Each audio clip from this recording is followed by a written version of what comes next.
그런즉 유대인의 나음이 무엇이며 할례의 유익이 무엇이냐. 범사에 많으니 우선은 그들이 하나님의 말씀을 맡았음이니라. 어떤 자들이 믿지 아니하였으면 어찌하리요. 그 믿지 아니함이 하나님의 미쁘심을 패하겠느냐. 그럴 수 없느니라.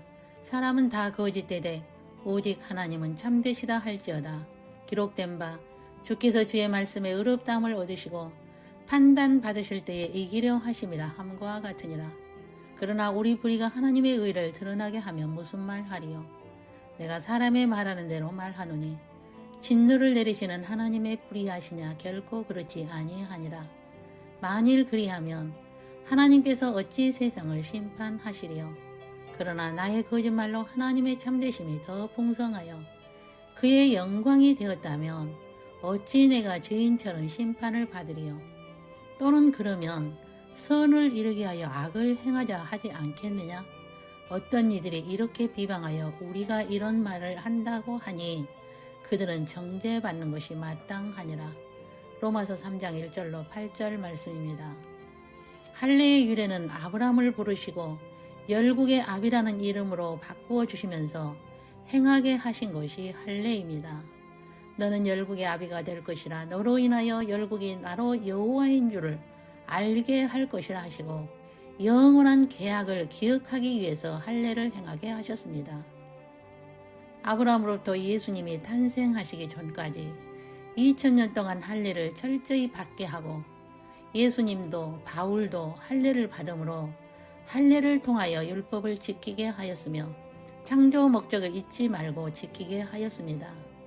그러나 바울을 통하여 할례의 모욕론을 제기하게 하고 할례의 목적이 무엇인가에 대한 가르침을 우리에게 주셨습니다. 육신의 할례를 받은 유대인은 하나님의 말씀을 맡은 민족이었으나 창조 목적을 행하지 않고 수직계명을 지키지 않고 우상 숭배를 하여 이방인으로 하여금 하나님의 이름을 욕되게 만들었다 하여 할례는 육신에 하는 것이 아니라 마음의 할례를 받아야 한다는 것을 바울을 통하여 말씀합니다. 그것은 육체의 표면적 할례자가 유대인이 아니라 하나님의 백성으로 수직계명을 지키는 자가 하나님의 백성이요 하나님만 섬기는 창조 목적을 행하는 자가 할례자이며 유대인이라고 말하며 할례를 주신 목적은 남자들 화장실에 갈 때마다 쳐다보고 수직계명을 잊지 말고 창조 목적을 기억하여 우상을 섬기지 않게 하기 위함이라는 것입니다. 그러나 유대인은 육신의 할례를 받고 하나님의 말씀을 맡은 민족이었으나 우상을 숭배하여 이방인으로 하여금 유대인이 섬기는 하나님은 별것 아니라는 신성 모독을 하게 하여 하나님의 거룩하신 이름을 욕되게 하여 아수르나 바벨론을 통하여 혼쭐 내주고 혼쭐남을 통하여 창조 목적을 기억하고 수직계명을 지키지 않고 우상 숭배한 대가라는 것을 깨닫고 돌이키고 여호와께로 돌아오면 회복시켜 주시고 또 우상을 숭배하면 혼쭐 내주는 역사가 아브라함부터 지금까지 4000년 동안 이스라엘의 역사를 통하여 하나님의 자녀들에게 하나님의 말씀인 수직계명과 창조 목적이 얼마나 중요함을 깨닫게 하셨습니다. 그러므로 바울을 통하여 할례의 의미를 가르치는 것이 할례는 육신의 할례가 아니라 마음의 할례가 중요하며 마음의 할례자는 수직계명을 지키고 창조 목적을 행하고 우상 숭배하지 않으며 하나님만 섬기는 자가 마음의 할례자이며 이런 자들은 하나님으로부터 은혜를 받은 자이며 소수가 있으며 다수는 마음의 할례를 받지 않고 창조주이심의 예수님이 구원자라는 것 정도만 알고 보이지 않는 하나님을 온전히 섬기지 못하고 자신의 성공을 위해서 살다가 낙원으로 가게 됩니다. 왜냐하면 천국은 계층 사회이기에 이 세상 시간 세계에서 어떻게 창조 목적대로 살았는가에 대한 계층이 주어지기 때문입니다. 유대인을 역사 속에서 미랄이 되게 하여 이방인에게 복음이 전파하게 하기 위해 그들은 예루살렘 성전이 파괴되는 아픔과 나라가 없어져 디아스포라가 되는 아픔과 저주받은 민족으로 반유대주의 사상으로 핍박받는 민족으로 예수가 메시아이심도 볼 수 없게 눈이 감기게 되는 철저한 미랄의 민족이 되었던 것은 저 세상에서 높임받는 민족으로 복을 받게 된다는 것을 바울을 통하여 알게 하셨습니다. 미랄이 되는 유대인이 할례를 받고 하나님의 말씀을 맡은 민족으로 하나님의 은혜를 베푸신 것은 많은 유익이 있다는 것은 이 민족을 통하여 창조 목적이 무엇인가를 알게 하고 수직계명이 무엇인가를 가르치기 위하여 하나님의 말씀을 맡겼다는 것입니다. 이것은 엘로힘, 즉 창조주 삼위 하나님이 피조물을 만들기도 전에 피조물들이 창조 목적대로 살지 못할 것도 미리 아셨으며 창조 전에 창조 목적을 계획하시고 이 세상 7천년 동안 시간세계에서 유대인을 통하여 하나님의 자녀들에게 창조 목적을 가르치신 곳입니다. 그렇다면 창조 목적의 계획이란 무엇일까요? 루시퍼가 타락하여 천사 3분의 1을 데리고 사탄이 되게 하시고 이 세상 임금이요 이 세상 신이요 공중 권세 잡은 자의 파워를 주시고 에덴에 사탄이 이미 있었고 이런 가운데서 아담을 창조하시고 그곳에서 같이 살게 하셨습니다. 하나님의 계획은 시간세계에 7천년 동안 사탄을 사용하고 시간세계가 끝날 때 무지갱으로 던질 것을 계획하시고 아담이 타락할 때에 영원세계에서 시간세계로 아담을 넣으시고 예수님이 여자의 후손으로 오실 시나리오를 말씀하시고 시간세계에서 왕노릇하는 자가 사탄이고 그 사탄을 부리시는 분은 예수님으로 사탄은 예수님의 허락하에서만 활동하게 됩니다. 욥기를 보면 사탄은 온 땅을 두루 다니지만 예수님의 허락하에서만 활동한다는 것을 말씀합니다. 예수님이 여자의 후손으로 오신 것은 시간세계에 있는 하나님의 자녀들을 창조 목적 훈련을 마치고 영원세계로 인도하신다는 복된 소식이며 이 계획은 창세전에 이미 예비하셨다는 것을 말하는 말씀이 로마서 16장 25절 26절, 고린도전서 2장 7절, 디모데후서 1장 9절, 베드로전서 1장 19절로 20절입니다. 바울은 이것을 하나님의 신비라고 말합니다. 그렇다면 왜 이런 신비를 계획하셨을까요? 피조물이 창조 목적을 훈련하실 기간을 이 세상 7천년으로 설정하시고 창조 목적을 확인시키고 가르치시기 위해 여자의 후손으로 예수님이 시간세계에 오셨고 이 기간 동안 창조 목적을 가르치기 위해 한 민족인 유대인을 선택하시고 이 민족의 역사를 통해서 현장 실습케 하시고 역사 드라마 속의 배우 민족으로 우리의 눈높이로 실습시키시고 보여주신 것인데 이것은 하나님의 거대한 창조 목적을 가르치시기 위해 아브라함을 선택하시고 유대 민족을 통하여 예수님이 오시기 전 2000년 동안 보여주시고 주전 1500년의 모세를 통하여 십계명을 주시고 첫째 되는 수직계명인 우상을 섬기지 말라고 하신 것은 하나님의 자존심을 지키는 계명이며 제4계명으로 안식일을 주신 이유는 안식일에는 어떤 것도 생각하거나 일하지 말고 수직계명인 제1계명에서 제3계명에 집중하고 되새김하고 창조 목적을 행하였나 기억하고 예수님만 생각하라고 주신 것입니다. 그래서 예수님은 안식일의 주인이라 하신 것입니다. 예수님은 유대인들이 창조 목적을 지키지 못할 것도 아셨는데 왜 하나님의 말씀을 맡기셨을까요? 그 속에는 하나님의 숨겨진 비밀이 있습니다. 창조주신 하나님의 정체성이 무엇인가와 피조물의 정체성이 무엇인가를 통하여 창조 목적을 가르치기 위함이 숨겨져 있습니다.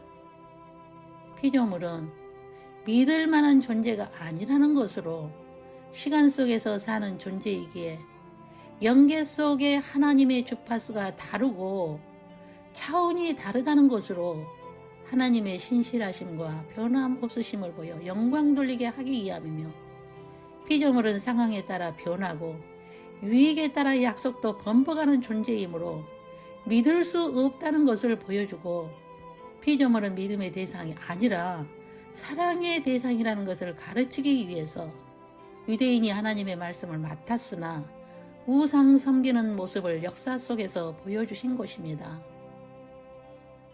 유대인이 우상을 섬기는 모습을 보여주므로 하나님의 정체성은 참되시고 변치 않으시고 영원한 분이시고 믿을 만한 분이시고 반석이신 분이시고 요지부동하지 않는 분으로 재판장이신 분이심을 보여주신 것입니다.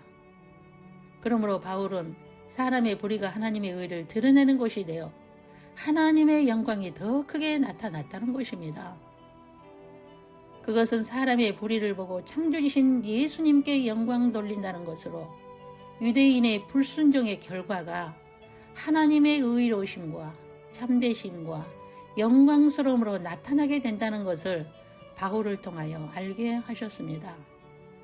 이것은 어둠이 있어야 빛이 드러나고 악이 있어야 선이 드러나고 복음의 어려움을 경험해야 하나님의 이대하심을 경험하게 된다는 것입니다.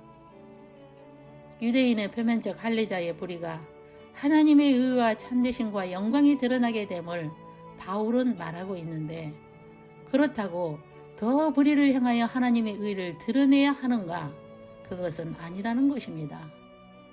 할례자의 불의로 인하여 하나님의 의와 참되심과 영광이 드러나 불의를 하는 자들이 창조 목적을 행하고 어떤 우상도 버리고 수직계명에 철저하게 된다면 불의가 은혜가 되나, 그렇지 못하게 된다면 그 불의는 심판을 받게 됨을 가르칩니다.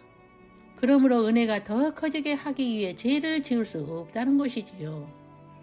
바울은 시간세계에 살고 있는 피조물의 한계성이 있는데 하나님을 육안으로 볼 수 없으며 개념적으로 느끼고 막연히 느끼고 두려워하고 의지하려는 속성은 있으나 구체적으로 보고 만지고 대화하는 인격적으로 할 수 없는 다른 차원에 계신 하나님을 추상적으로 섬기다 보니 수직계명하라고는 하나 보이지 않고 만져지지도 않고 대화할 수도 없기에 보이는 대상이 더 필요하게 되어 우상을 만들 것이며 사람의 한계성을 유대인을 통하여 보여주신 것이므로 너희가 할례를 받아서도 할 수 없다는 것을 인정하고 너희는 마음에 할례를 받아야 됨을 말하는 것으로 로마서 2장을 마무리합니다. 유대인의 할례의 유익은 많고 하나님의 말씀을 맡은 유익은 많지만 100% 창조 목적을 지킬 사람은 없다는 것을 유대인을 통하여 보여주며 이 세상 7천년의 시간세계에서 사단의 자녀들을 통해 하나님의 자녀들을 훈련시키는 기간이고, 소수인 하나님의 자녀들 중에는 하나님의 일방적인 은혜를 베푸셔서 창조 목적대로 살고자 하는 이 세상은 나그네와 같은 존재요, 안개와 같은 존재임을 인정하고 오직 예수님만 사랑하고 모든 것이 예수님께 초점이 있으며 천국의 마음을 두고 창조 목적대로 살려고 하는 자들이 있는데 그들은 남은 자여 신부라고 말합니다. 과거 4,000년 동안 여기에 들어가는 자들은 소수가 있으며 이들은 천국에서 지도자급이 되어 창조 목적 동력자가 되어 예수님은 이들은 공중 재림의 날에 데려감을 받는 자라고 말씀하셨습니다. 그리고 에레미야를 통하여서 재림의 때에 일어날 일에 대하여 계시하신 말씀이 있습니다. 여호와의 말씀이니라. 배역한 자식들아 돌아오라. 나는 너희 남편님이라. 내가 너희를 성읍에서 하나와 족속 중에서 둘을 택하여 너희를 시온으로 데려오겠고 내가 또 내 마음에 합한 목자들을 너희에게 주리니 그들이 지식과 명철로 너희를 양육하리라. 에레미야 3장 14절로 15절입니다. 여러분, 우리는 하나님의 말씀을 맡은 자이며 마음의 할례를 받은 자입니다. 그렇다면 창조 목적을 행하고 수직계명을 지켜 하나님의 자존심을 상하게 하지 않아야 하며 우리로 인하여 하나님의 이름이 욕되게 해서는 안 됩니다. 우리를 지으신 목적은 하나님의 이름을 영화롭게 하여 그를 찬송하기 위함이며 우리를 택하신 목적은 예수님이 누구인가를 증거하는 증인이 되게 하여 영원한 세계에서 예수님의 동력자가 되게 하기 위하여 이 세상에 보내진 자들입니다. 그러므로 첫째도 둘째도 수직계명이요 먼저 그의 나라와 그의 의를 구하고 하나님의 뜻에 부합하는 삶을 살아야 할 존재입니다. 이 세상의 삶은 아침 안개와 같으며 나그네와 같은 시간이며 길어야 100년입니다. 시편 103편 15절에 이렇게 말씀합니다. 인생은 그 날이 풀과 같으며 그 그 영화가 들의 꽃과 같다고 말입니다.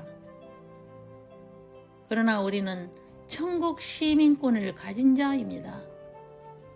우리는 창세전에 생명책에 이름이 기록된 자요, 죄의 책에 이미 기록된 대로 사는 자들입니다. 이 모든 것은 하나님의 일방적인 은혜이며 그 은혜가 혼인잔치에 이르게 하기 위해서 매 순간마다 은혜를 구하고 성령의 기름 부으심을 구하고 오직 예수님께 모든 초점을 맞추고 지상 명령에 순종하는 지혜있고 충성된 종이 되어 주님 배울 때에 착하고 충성된 종아 나의 즐거움에 참여하여라는 그 순간을 위하여 살았으면 좋겠습니다. 기도하겠습니다. 육신의 할례자가 유대인이 아니요 마음의 할례자로 창조 목적을 수행하고 수직계명을 지켜 어떤 우상도 섬기지 않으며 오직 창조주이신 예수님만을 경외하여 섬기고 영광 돌리는 삶을 살겠습니다. 우리는 연약한 존재이오니 은혜를 더욱더 베풀어 주시기를 간구하오며 보혜사 성령의 도우심을 간구하오니 성령의 기름 부으심 안에서 살아도 주를 위하여 죽어도 주를 위하여 살다가 나의 이름 부르실 때에 순식간에 변화되어 혼인잔치에서 모세의 노래와 어린 양의 노래로 주님을 마음껏 찬양하길 원합니다. 오늘도 우리는 하나님의 나라와 의를 먼저 구하고 하나님의 뜻에 부합한 삶을 사는 신부로서의 덕목을 지켜 살겠습니다. 나로 인하여 하나님의 자녀로 예정된 영혼들이 구원을 받는 남은 생의 시간이 되게 하옵소서. 그리하기 위하여 영육 간의 경건함을 허락하옵시고 필요한 모든 것들을 공급하여 주시기를 원합니다. 세상의 것으로 인하여 마음이 아프지 않게 하시고 영혼들이 지옥 가는 것으로 마음이 아파 울게 하옵소서. 각 가정교회에서 함께 올리는 경배와 찬양을 흠양하시고 혹여 용서받지 못할 죄가 있더라도 오늘 흠양하시고 하나님의 진노가 풀리는 복된 날이 되길 간구합니다. 그리하여 모든 묶임에서 자유를 선포하오니 주님의 몸된 지체들을 위해 궁일하심을 간구합니다. 지체들의 아픔과 고통으로 주님께 간구하오니 모든 지체들의 아픔과 고통을 치유하여 주시기를 원합니다. 그리하실 나의 좋으신 예수 그리스도의 이름으로 기도 올립니다. 아멘. 주 예수 그리스도의 은혜와 하나님의 사랑과 성령의 교통하심이 보이는 육신의 할례자가 아닌 마음의 할례자로서 창조 목적을 수행하고 수직계명을 철저하게 지켜 하나님의 자존심을 지켜드리고 어떤 상황 가운데서도 먼저 하나님의 나라와 하나님의 뜻을 구하고 그 뜻대로 살기를 다짐하고 예수님의 증인의 삶을 살다가 주님 공중에 오실 때에 들림받아 혼인잔치에 참여하기를 소망하는 주님의 몸의 지체인 신부 후보생들과 모든 가정 위에와 각 사람 머리 위에 영원토록 함께 계시기를 주 예수 그리스도의 이름으로 축원하옵나이다. 아멘.